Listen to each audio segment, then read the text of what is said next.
इस कार्यक्रम के पुण्यार्चक हैं निवेदक सकल दिगंबर जैन समाज, सतना, मध्य प्रदेश। इस नंदीश्वर द्वीप में पधारने के लिए और इस नंदीश्वर द्वीप में बैठ कर के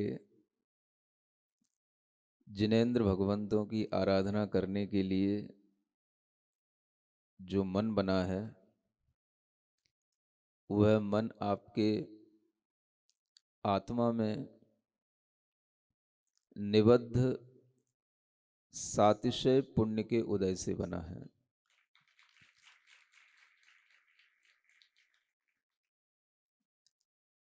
तीन लोक के अंदर जिनेंद्र भगवान की महिमा को बताने वाले ये पर्व हैं, और जो भी तीन लोक के अंदर सम्यक दृष्टि जीव होते हैं, जिन्हें इस लोक व्यवस्था का सम्यक ज्ञान होता है और जो जिनेंद्र भगवान की वाणी का अनुसरण करते हैं, ऐसे जीव चाहे वो देव गति के हों चाहे मनुष्य गति के हों, वे सब जीव इस अष्टानिक पर्व में, इन 8 दिनों में सब काम छोड़ करके भगवान जिनेंद्र देव की आराधना करने लग जाते हैं। नारकी जीवों की तो कोई बात कहना ही नहीं, और त्रियंचों की भी कोई बात इस पंचम काल में ज़्यादा महत्वपूर्ण नहीं। बात कुछ मनुष्यों की ही है, और मनुष्यों में ऐसे मनुष्य जिनके अंदर भगवान की आराधना करने की भावना हो, श्रद्धा हो, ऐसे भी मनुष्य मनुष्यों में भी थोड़े ही दिखाई देते हैं। और यह आराधना जो अनादिकाल से चली आई है,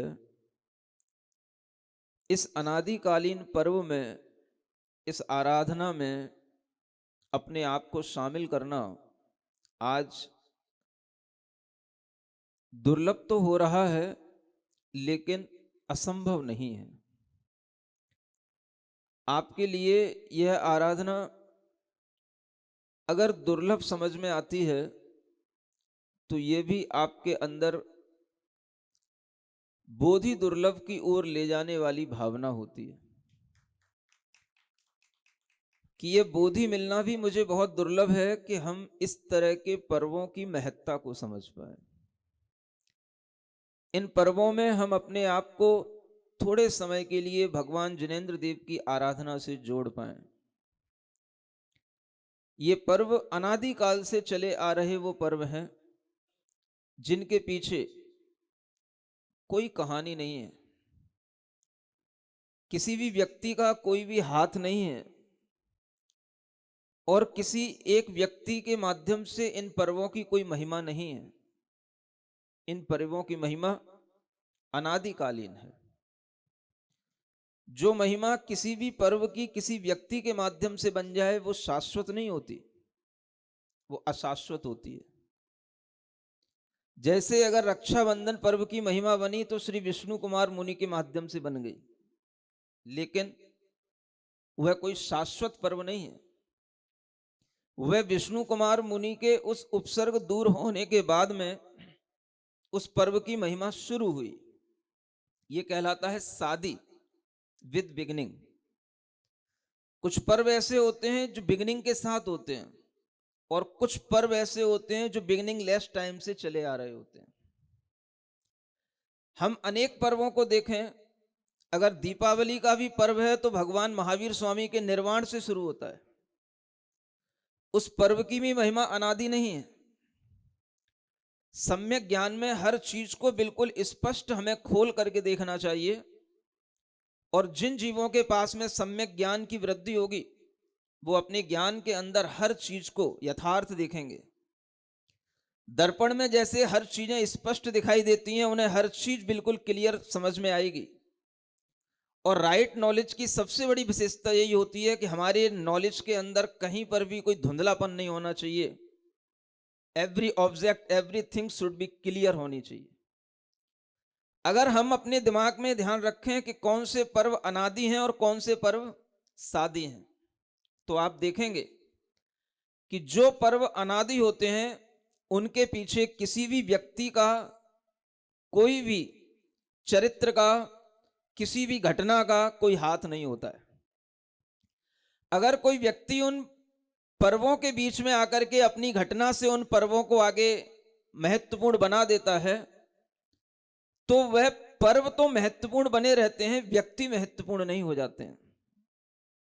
लेकिन धीरे धीरे ये विडंबना आने लग जाती है कि हम व्यक्तियों को महत्वपूर्ण बना देते हैं, पर्वों की महत्ता नहीं रहती है। अष्टानिक पर्व एक ऐसा पर्व है जो अनादि अनिधन पर्व है। अनादि का मतलब जैसे इस सृष्टि की कोई शुरुआत नहीं, जैसे मनुष्य की कोई शुरुआत नहीं, जैसे हमारी आत्मा का कोई प्रारंभिक टाइम का कोई पॉइंट नहीं, उसी तरह से इन पर्वों को मनाने का भी कोई आदि नहीं, कोई बिगनिंग नहीं। ऐसे अनादि से चले आ रहे ये पर्व हैं। आप सोचोगे कि ये अनादि से कैसे सिद्ध होते हैं? किसी भी चीज की सिद्धि होगी तो वो आगम से होगी। जो चीज हमारी आंखों से परे है, हमारी बुद्धि से परे है, उसे हमें आगम में झांक करके देखना पड़ेगा।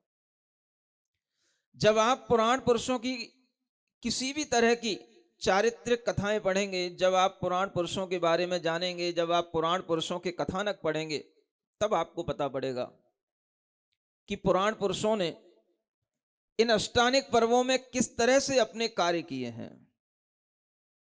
आप कभी भगवान आदिनाथ के पूर्व जन्म का जीवन पढ़ें, कभी भगवान शांतिनाथ के पूर्व जन्म का जीवन पढ़ें, कभी भगवान नेमिनाथ के पूर्व जन्म का जीवन पढ़ें, आपको मिलेगा जितने भी महापुरुष हुए हैं वो अपने किसी भी मंगल कार्य की शुरुआत करते थे तो अष्टानिक पर्व से करते थे।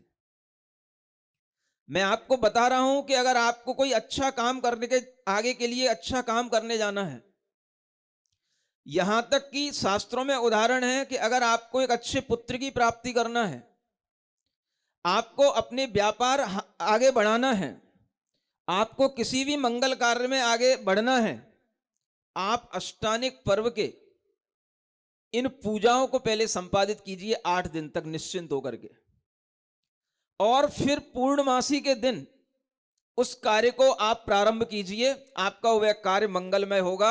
ये बात आगम में लिखी हुई है और ये अनादिकाल से प्रसिद्ध बात है।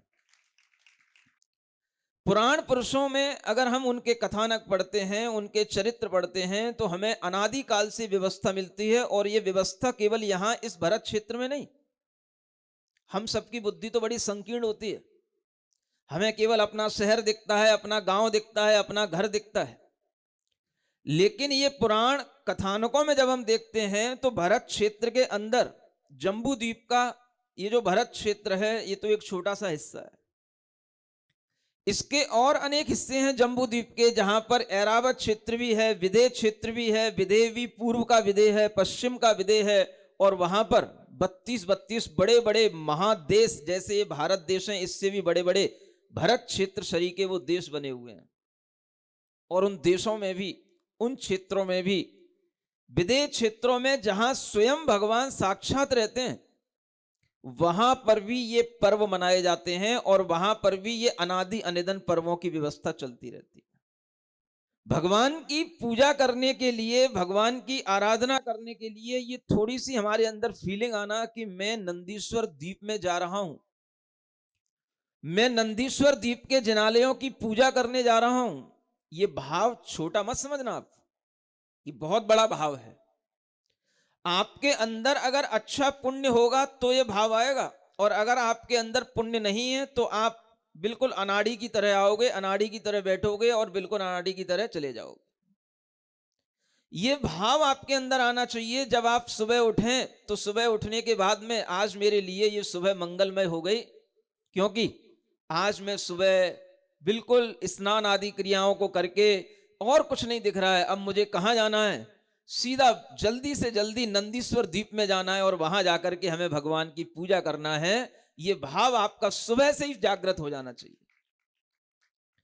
आप जो भी उस पूजा के निमित्त से क्रिया करेंगे, आप पानी बहाएंगे, नाली में पानी जाएगा, आप स्नान आदि करेंगे, जो कुछ भी आदि करेंगे, आप ये ध्यान रखना, आपकी उन क्रियाओं से लगने वाला पाप का हिस्सा भी आपके पुण्य में जाएगा। ये वह भावना की बात है, आपके अंदर एक फीलिंग आनी चाहिए कि मैं अगर नंदीश्वर द्वीप में जा रहा हूं तो मेरे लिए आज यही नंदीश्वर द्वीप है। इससे बड़ा नंदीश्वर द्वीप आपको इस भारत क्षेत्र में कहीं नहीं मिलेगा। क्या सुन रहे हो? पूरे भारतवर्ष में नहीं, पूरे विश्व के अंदर ये नंदीश्वर की रचना आपको कहीं देखने को नहीं मिलेगी जो यहां लगी हुई है। अगर कहीं पर कोई नंदीश्वर का विधान भी कर रहा होगा तो छोटी मोटी पूजाओं के साथ कर रहा होगा। ऐसे 52 जिनालय कहीं भी आपको दुनिया में देखने को नहीं मिलेंगे। ये पहली और पहली संरचना है। इसलिए प्रतिदिन आकर के अपने सौभाग्य की सराहना करना, सुबह से लेकर के शाम तक आपकी सुबह भी नंदीश्वरमय हो और शाम को भी आकर के नंदीश्वर के द्वीप में आकर के, एक एक द्वीप में आकर के भगवान की आराधना करें, आरती इत्यादि के माध्यम से। यह भी आपके सौभाग्य के दिन की वह पूर्णता होगी। सुबह का मंगलमय दिन, शाम मंगलमय और अगली होने वाली सुबह फिर मंगलमय। इस तरह से 8 दिन तक ये क्रम जब चलता है तो इतना मंगल भाव आपके अंदर आ जाता है कि आचार्य कहते हैं व्यक्ति जो सोचता है पूर्णमासी के दिन उसे उस बात की उपलब्धि हो जाती है। और बड़े बड़े तीर्थंकरों के पूर्व जन्म को जब हम देखते हैं तो वह नंदीश्वर द्वीप की आराधना करते हुए मिलते हैं। हम कहां से शुरू करें? हमारे पास बहुत सारे कथानक हैं। हम भगवान शांतिनाथ के भी अगर पूर्व जीवन को देखते हैं तो उनका शांतिनाथ भगवान का जीवन भी पूर्व जन्म में जब वह मेघरथ नाम के राजा थे, उस मेघरथ राजा की पर्याय में वह हर अष्टानिक पर्व में ये अष्टानिक की पूजा करते थे। और वह राजा विदेश क्षेत्रों में भी होते हैं तो वहां पर भी भगवान की पूजा करते हैं। आप ये सोचो, आपके पास तो यहां अरिहंत देव नहीं है साक्षात, आपको अरिहंत देव नहीं दिखते हैं तब भी आपको भगवान जिनेंद्र देव की पूजा में मन नहीं लगता। आप सोचो कि जहां पर अरिहंत देव साक्षात विराजमान होते हो जिन नगरियों में, और वहां पर भी भगवान जिनेंद्र देव की बिंबों की पूजा की जाती हो, तो समझो लोगों में कितनी उत्कृष्ट भावना जिनेंद्र भगवान के इन प्रतिबिंबों के प्रति रहती होगी। अगर लोगों के सामने भगवान जिनेंद्र देव साक्षात दिख जाए तो फिर प्रतिमा की आराधना करने का मन कौन करेगा? ये बताओ। सोचो, अगर आपके सामने भगवान होते तो क्या आप यहां आते? नहीं आ सकते। आपको हम महत्व तो समझा ही नहीं सकते जिन प्रतिमा का। आप सोचो कि यह बात विदेश क्षेत्र में होती है कि विदेश क्षेत्र में तीर्थंकर विद्यमान होते हैं, लेकिन फिर भी जब ये अष्टानिक के पर्व आते हैं, बड़े बड़े राजा, बड़े बड़े श्रेष्ठी, उनका एक ही काम होता है, राजा के राजा पने का और श्रेष्ठी के श्रेष्ठी पने का एक ही काम होता है कि हमें इन तीनों अष्टानिक में एक भी दिन छोड़ना नहीं है और भगवान की पूजा करने का मन पहले से बना करके रखते हैं। और इन तीनों अष्टानिकाओं में पूर्व विदेश क्षेत्रों में, पश्चिम विदेश क्षेत्रों में, जम्बू द्वीप में, धातकी खंड द्वीप में और उधर पुष्करार्ध द्वीप में, सभी जगह पर तीनों लोकों में 2.5 द्वीप के अंदर ये जहां जहां मनुष्य रहते हैं वहां वहां ये पूजाएं अष्टानिक की नियम से चलती हैं। इसलिए इस पर्व को अनादि अनिधन पर्व कहा गया है। समझ रहे हो? ये दीपावली से बड़ा है, होली से बड़ा है, रक्षाबंधन से बड़ा है, सब पर्वों से बड़ा है, यहां तक कि 10 लक्षण पर्व से भी बड़ा है। इसलिए जिन विद्वानों ने कहा है सभी पर्व में बड़ो अठाई पर्व है, कहा है ना, ये सब पर्व में बड़ो अठाई पर्व है। ये इसीलिए बड़ा पर्व है क्योंकि इस पर्व में जितने जिनेंद्र देव के बिंबों की आराधना एक साथ होती है उतनी किसी पर्व में नहीं होती। और दुनिया में किस धरती पर, इस मध्यलोक के अंदर, इस धरती पर किसी भी द्वीप में इतने जिनालय एक साथ उपस्थित नहीं है जितने उस अष्टम द्वीप में, नंदीश्वर द्वीप में एक साथ इतने जिनालय उपस्थित हैं और उन जिनालयों में इतने जिनबिंब उपस्थित हैं। और उन जिनबिंबों की आराधना वहां तक पहुंच करके करने का सौभाग्य तो केवल देवों को मिलता है, लेकिन मनुष्य भी किसी से कम नहीं होते हैं। और मनुष्य जब आराधना करने पर उतर आते हैं तो देव लोग भी उन मनुष्यों के चरणों में आकर के नतमस्तक हो जाते हैं जो ऐसी आराधना करते हैं। जिसको घर के काम करने थे, बच्चों को पढ़ाने के लिए स्कूल भेजना था, स्कूल भी भेजाए, जो भी घर के ग्राहकों को निपटाना था वो भी निपटाए, जो भी घर के लिए थोड़ा बहुत कोई बुजुर्ग थे घर में किसी को कुछ बनाने खिलाने के लिए करना था वो भी कराए, और कहे बस 12 बजे तक टाटा बाय बाय, अभी हम कहां जा रहे हैं? नंदीश्वर द्वीप में जा रहे हैं। समझ में आ रहा है क्या बोलना? कहां जा रहे हैं? नंदीश्वर द्वीप में जा रहे हैं। ऐसे बोल करके आओ कि उन दादाजी को भी लगने लगे बेटा हमें भी ले चलो। तब उन दादाजी के मन के अंदर भी ये भाव आ जाए और बेटा उनको भी लेकर के आ जाए और फिर पूरा परिवार यहां आकर के बैठ जाए, तो देवों से भी बड़ी आपकी उपलब्धि हो जाएगी। क्योंकि देव लोग भी जिस तरह से परिवार सहित आते हैं, उनके तो मातारी बाप कुछ होते ही नहीं है, लेकिन तुम्हारे पास तो माँ है, पिता है, पुत्र हैं, सब हैं, और सब लोग अगर परिवार सहित आकर के भगवान की पूजा करते हैं तो ऐसे परिवार आगे भी जीवन में एक आदर्श बनते हैं और धर्म के लिए वह एक ऐसे आदर्श बनकर के आगे अपना नाम बढ़ाते हैं कि उन परिवारों में उत्पन्न होने वाली संतानें धर्म के लिए, समाज के लिए आदर्श बनती हैं, जिन परिवारों के साथ में बैठ करके जो लोग भगवान की आराधना एक साथ करते हैं। इसलिए कहा गया है ऐसी आराधनाओं में अगर हो सके तो अपने बच्चों को भी साथ लेकर के आना, हो सके तो अपने बच्चों के साथ में अपने माता पिता को भी साथ लेकर के आना। जिसको भी आप अपने परिवार का अंग समझते हो उनके साथ बैठ करके भगवान की पूजा करो। ये भगवान की पूजा सपरिवारा देवा लिखा मिलता है ना, देव लोग हमेशा परिवार सहित आते हैं, आप लोग भी परिवार सहित आओ। माता पिता को भी लाने की कोशिश करो, वहां पीछे बैठने की अच्छी पर्याप्त जगह है, उन्हें कुर्सियों पर भी बिठा दो, कोई बात नहीं, लेकिन उन्हें लाओ। बेटों से भी कहो बेटा अगर एडजस्ट हो सकता हो, सुबह की स्कूल सुबह की कॉलेज तो एडजस्ट करो। इन 8 दिनों में अपने अंदर ये भावना करो कि हम जिनेंद्र भगवान की प्रतिमाओं की, शाश्वत प्रतिमाओं की आराधना करें, शाश्वत पर्व की आराधना करें। अगर आपको अपनी आत्मा की शाश्वत सत्ता को प्राप्त करना है तो इन शाश्वत पर्वों की आराधना करना सीख लो। बाकी सब क्षणभंगुर है, केवल ये पर्व शाश्वत है। शाश्वत पर्व में शाश्वत जिन बिंबों की आराधना करोगे तो तुम्हें शाश्वत आत्म तत्व की उपलब्धि होगी। ये जिनेंद्र भगवान की प्रतिमाओं का फल होता है। इसलिए हर किसी जीव को जो यहां तक आ सकता है उसे लाने की कोशिश आपके अंदर होनी चाहिए। यही उस जीव के प्रति आपका सबसे बड़ा उपकार है। जीव को तो जीव की तरह हम देखते हैं, आत्मा को आत्मा की तरह हम देखते हैं, तो हमें लगता है कि हर बच्चे के अंदर, हर आत्मा के अंदर जो यहां तक आ सकता है उसके अंदर ऐसा संस्कार पड़ जाए कि वह महसूस करे कि हां कभी ऐसा मेला लगता था। मानो बच्चा बिल्कुल अनजान भी होगा तो भी क्या सोचेगा, कभी ऐसा मेला लगता था, हम उस मेले में गए थे, ऐसी चमक थी, ऐसे लोग घूमते थे, ऐसे वहां पर धूप घटों में अच्छे अच्छे सुगंधित धुआं निकलते थे। मानो कुछ भी याद ना रहे, इतना तो याद रहेगा।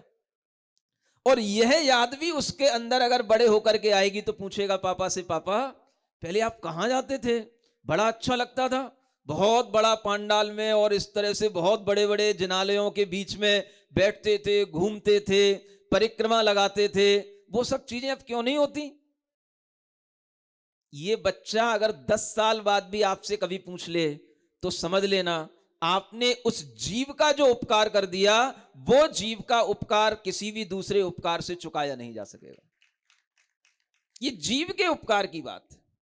बच्चा तो आपको अपने मोह से दिखाई देता है, वो आप उस पर अपना मोह करते हो, लेकिन जीव को देखोगे तो जीव के लिए कल्याण करने वाली चीजें ये हैं, उन्हें शाश्वत तत्वों से जोड़ने की कोशिश करो, शाश्वत पर्वों से जोड़ने की कोशिश करो, उनके अंदर आत्मा की शाश्वत सत्ता का भान कराने की कोशिश करो, उनके लिए शाश्वत जिनालय भी होते हैं उसकी कोशिश करो। और उन्हें एक बार ये भावना जरूर आ जानी चाहिए कि इस धरती पर केवल जो हमें दिखाई दे रहा है वही सब कुछ नहीं है, इस धरती पर ऐसा भी बहुत कुछ है जो शाश्वत है लेकिन हमारे पास तक नहीं है, हमारे सामने नहीं है। ऐसी शाश्वत सत्ता का भान अगर होगा तो ऐसे पर्वों के माध्यम से ही होगा। शांतिनाथ भगवान का जीव, पूर्व जन्म में जिनका नाम था मेघरथ, सम्यक दृष्टि है, ज्ञानवान है, राजा है, और राजा का काम करने के बावजूद भी वह भगवान की उस अष्टानिक पर्व की आराधना करने के लिए पूरे परिवार के साथ राजकाज के सब कार्यों को छोड़ने के बाद और सारी प्रजाओं को उस कार्य में लगाने के बाद वह बैठ जाते हैं, हमें अष्टानिक पर्व मनाना है। जो भी अष्टानिक पर्व मनाने की विधि है वो यही है जो आप कर रहे हो। अष्टानिक पर्व में केवल और केवल नंदीश्वर की पूजा करने का रिवाज था अनादिकाल से। ये तो इस पंचम काल की भरत क्षेत्र में बलिहारी है कि कुछ का कुछ होने लग गया। अनादिकाल से यही रिवाज था कि अनादिकाल से नंदीश्वर की दीपों की आराधना, नंदीश्वर की पूजा करना, ये अष्टानिक पर्व इसीलिए फेमस है और कोई कारण नहीं है। बीच में अगर कोई आ गया और किसी की महिमा से वो अष्टानिक पर्व और दूसरे रूप में मनाए जाने लगे तो ये तो इस पंचम काल की बलिहारी है। बाकी अनादि निधन पर्व हमेशा विदेश क्षेत्रों में नंदीश्वर के पूजा ही की जाती है, नंदीश्वर के दीपों की ही आराधना की जाती है, और इसी तरह से जिनालयों की आराधना और जिन बिंबों की आराधना की जाती है जैसा आप कर रहे हैं। तो आप समझें कि आप पहली बार ये अष्टानिक पर्व अपने जीवन में मना रहे हैं। पहली बार तो हम मनवा दे रहे हैं आपका, अब आगे आपको मनाना है, हिम्मत आपको करना है। अब इतना बड़ा पर्व मनाने की हिम्मत आजकल ना विद्वानों में रहती है और ना श्रावकों में रहती है। भैया जैसे ही ये किताब देखते महामह नंदीश्वर विधान, और ये इतना बड़ा पोथा और 8 दिन में पार करना है, 5616 अर्घ। लोग तो शुरू में बिल्कुल आलस में आते हैं, सुस्ती में आते, बोले आज तो वो सब पंडित जी अपनी क्रियाएं कराएंगे, थोड़ी बहुत कुछ भी अपनी वही प्रतिष्ठा की क्रियाएं कराते हैं, शुद्धि उद्धि कराएंगे, पहला दिन तो आराम का रहता है, 4 6 8 अर्घ चढ़ाने होते हैं, फुर्सत दिमाग में तो ये बसा बैठा है। और यहां पहले ही दिन से 540, दूसरे दिन 864, समझ आ रहा है? तो पहले ही दिन से जब ऐसा दिखने लग जाता है तो कई लोगों के तो हालत, जिनको आदत ही नहीं कुछ करने की, दिमाग एक जैसा सेट हो चुका है, तो अब उनके लिए तो कोई नई चीज हो ही नहीं सकती है। इसलिए मैं कहता हूं हमेशा अपना दिमाग खुला रखो, नई चीजों को समझने की कोशिश करो, नए ज्ञान को अपने अंदर आत्मसात करने की कोशिश करो, तब आपके लिए इन पर्वों की महिमा समझ में आएगी। वह राजा मेघरथ अपने पूर्व जन्म में, अब आप सोचो कि कब शांतिनाथ भगवान हुए, समझ आ रहा है? और उनके भी मैं पूर्व जन्म की बात कर रहा हूं। अनादि काल से ये पर्व होते आए इसकी सिद्धि करने के लिए कि वह अष्टानिक पर्व की पूजा करने के बाद में एक दिन, अष्टानिक पर्व की पूजा करने के बाद में वह उपदेश दे रहे थे। सुन रहे हो? अब ये उपदेश कौन देता है? राजा लोग। आप ये मत समझो कि दिन भर राजकाज के कामों में व्यस्त रहते हैं। अरे राजकाज के कामों में तो वो व्यस्त रहते हैं जिनके पुण्य नहीं होते हैं। जो पुण्यवान राजा होते हैं उनके पुण्य से सब चलता है।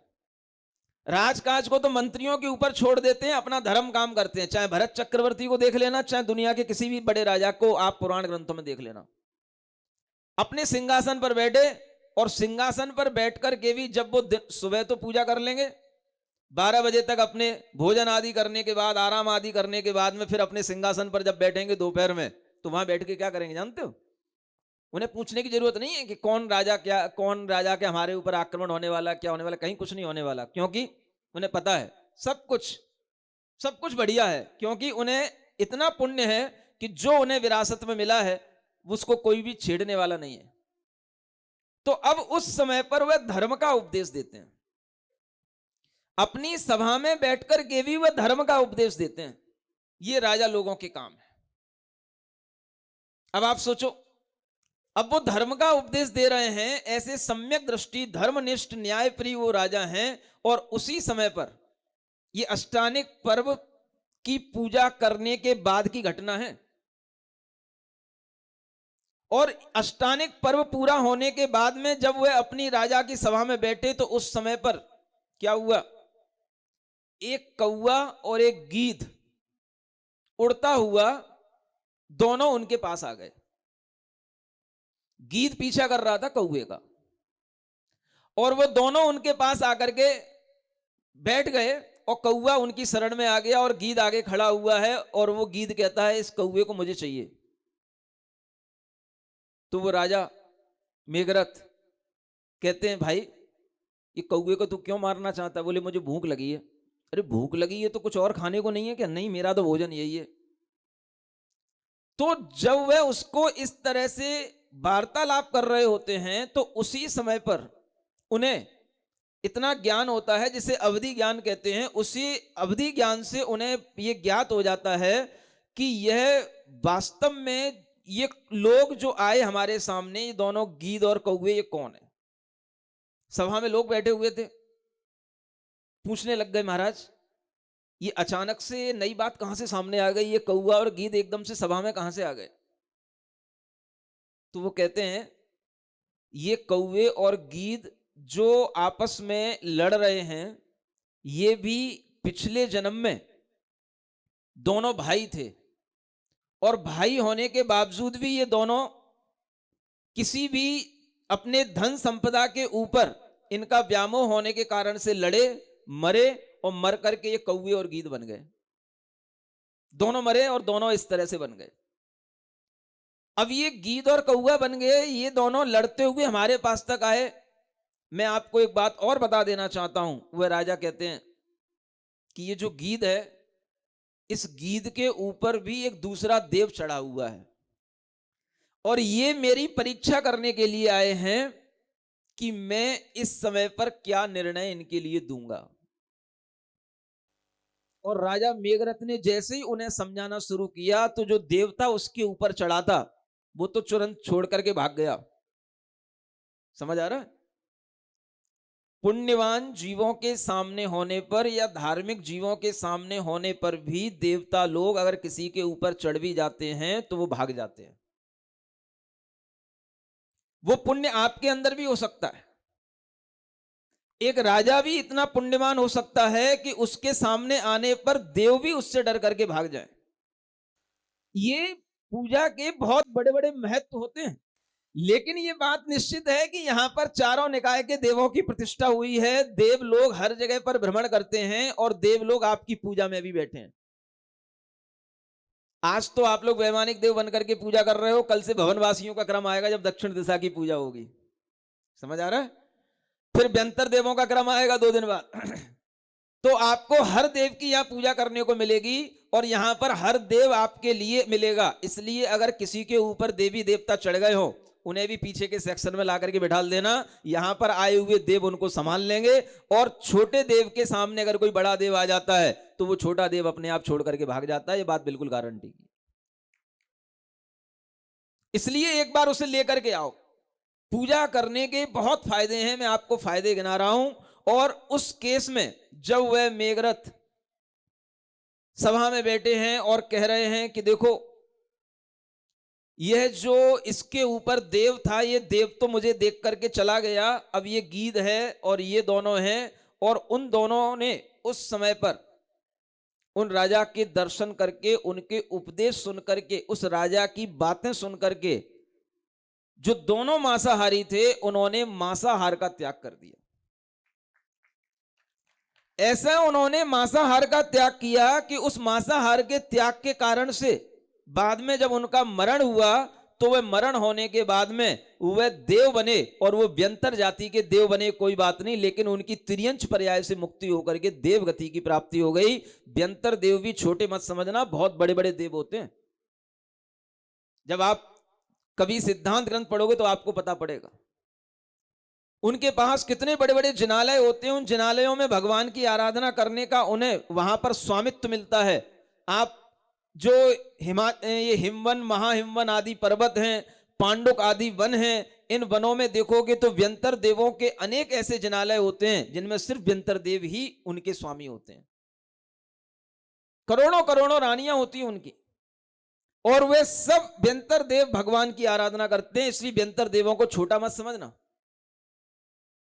यहां पर आप चारों निकाय के देव बनकर के अलग अलग समय पर भगवान की आराधना करो। ये मत सोचना कि अगर हम व्यंतर देव बन गए तो मुझे लोग व्यंतर कहेंगे, मैं व्यंतर देव बन जाऊंगा। व्यंतर देव भी बहुत बड़े होते हैं। अगर भगवान की आराधना करने वाला व्यंतर देव होगा तो वह नियम से सम्यक दृष्टि होगा, और जो सम्यक दृष्टि होगा उसे दुनिया में किसी बात का कोई डर नहीं होगा। भवनवासी भी होगा तो सम्यक दृष्टि होगा। इसलिए भगवान की आराधना करने के लिए किसी भी तरह का कोई भी देव बन करके आपको आगे बढ़ने का सौभाग्य मिले तो आपको बनना, आपको लगना, आपको भगवान की पूजा करना, ये भगवान की आराधना का फल असीम होता है। इसलिए आप ये बात ध्यान में रखें कि भगवान की ये पूजा अनादि अनिधन पूजा है। इस पूजा से, भगवान के पूजा से किसी भी चरित्र का कोई भी जुड़ाव नहीं है, यानी इसके पीछे कोई कहानी नहीं है। समझ में आ रहा है? बाकी सबके पीछे कुछ कहानी होती है। रक्षाबंधन की कहानी है कि दीपावली की कहानी है, सबकी कहानियां हैं। इस पर्व की जिसकी कोई कहानी नहीं होती है वही पर्व अनादि निधन होता है, क्योंकि कहानी हो गई तो करेक्टर आ गया बीच में, करेक्टर आ गया तो उसकी बिगनिंग हो गई। इसलिए इस पर्व के साथ कोई कहानी नहीं है। लेकिन अगर आपके मन शुद्ध हो, सम्यक दर्शन आपके अंदर हो, तो अपने आप इस तरह के पर्वों का आयोजन करके ये दुनिया को बता सकते हो कि सबसे बड़ी कहानी तो यही है जो यहां दिखाई दे रही है। समझ आ रहा है? लोग हमेशा कहानी के पीछे भागते हैं। कोई भी मार्केट में बिजनेस आता है, कोई भी प्रोडक्ट बिकता है तो उसी का बिकता है जिसके पीछे कोई नैरेटिव हो, कोई कहानी जुड़ी हो उसके पीछे।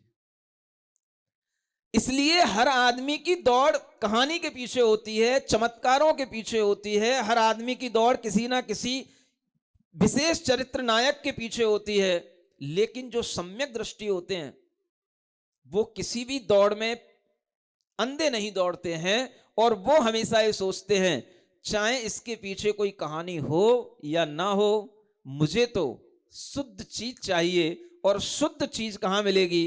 तो वह शुद्ध दुकान पर ही मिलेगी, और वह दुकान जहां पर भी उसे मिले वह वहां पहुंच जाता है। इसलिए आप ये ध्यान रखना, इस नंदीश्वर की कहानी अपने आप में अनादिकालीन कहानी है, और इस कहानी में न जाने कितने चरित्र जुड़ चुके हैं, लेकिन किसी भी चरित्र के माध्यम से ये कहानी आगे नहीं बढ़ी है। उस चरित्र में जरूर ये आगे बढ़ने का पुण्य आ गया कि वो जो इस नंदीश्वर की कहानी से जुड़ा वो अमर हो गया। इसलिए हर तीर्थंकर ने पिछले जन्मों में ये पूजाएं की हैं। वह दोनों कौवा और गीध क्या बन गए? देव बन गए, व्यंतर देव बन गए, और वो भी भगवान की पूजा में लग गए। ये सम्यक दृष्टि जीवों का काम होता है, और इस तरह से अनादि काल से ये पूजाएं आराधना होने का यह क्रम चला आ रहा है। इस तरह की भावना को ध्यान में रखते हुए आप लोग इस पर्व को इसी रूप में मनाएं। भले ही इसके पीछे कोई कहानी नहीं है, लेकिन अगर आप उत्तर पुराण, हरिवंश पुराण पढ़ने बैठ जाओगे तो हर कहानी में आपको अष्टानिक पर्व मिलेगा। हर कहानी में आपको अष्टानिक पर्व की, नंदीश्वर की पूजा करने वाले महापुरुष मिलेंगे।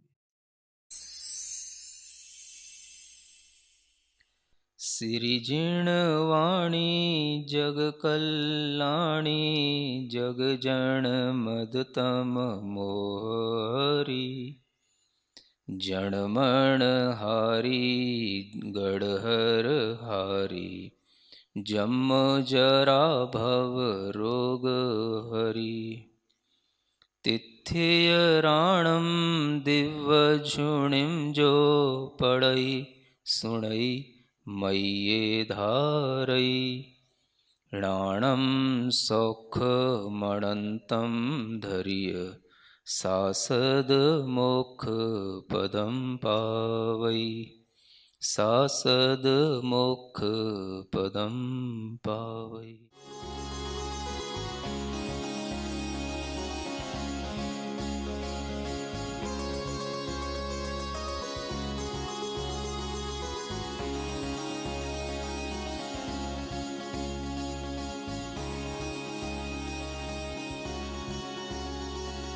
इस कार्यक्रम के पुण्यार्चक थे निवेदक सकल दिगंबर जैन समाज, सतना, मध्य प्रदेश।